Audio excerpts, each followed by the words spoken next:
முன்பே சொன்னது போல தமிழக தேர்தல்களும் மிகப்பெரிய மாற்றத்தை சந்திக்க போதுன்னு சொன்னேன். அந்த மாற்றம் நிஜமானது.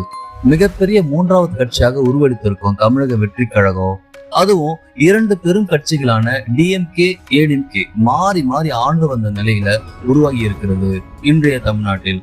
நேற்றைய தமிழ்நாடு எலெக்ஷன் ரிசல்ட்ல IPL T20 மேட்சுகளை விட பல எதிர்பார்ப்புடன் பெரியவர்கள் மட்டும் இல்லாம சிறிய குழந்தைகளுமே உற்று நோக்கினர். பல விமர்சனங்களை உடைத்து திரு விஜய் அவர்களின் தாவேக கட்சி 108 சீட்டுகளை கைப்பற்றி வெற்றியை உறுதி செய்துள்ளது. அதற்கு விஜய் அண்ணனுக்கு என்னுடைய வாழ்த்துக்கள்.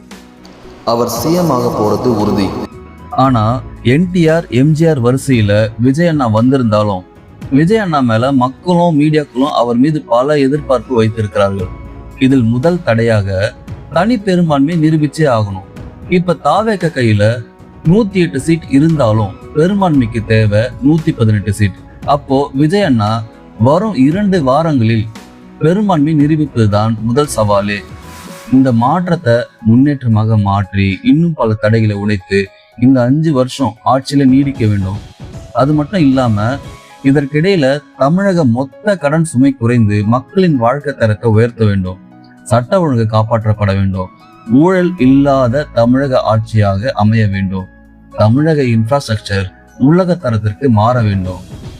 ஃப்ரெண்ட்ஸ், நான் எந்த கட்சிக்கும் நண்பனோ எதிரியோ கிடையாதுங்க. ஆனா மக்களால் ஏற்படுத்திய இந்த மாற்றம் முன்னேற்றமாக மாறுமா? பொறுத்திருந்துதான் பார்க்க வேண்டும். நன்றி.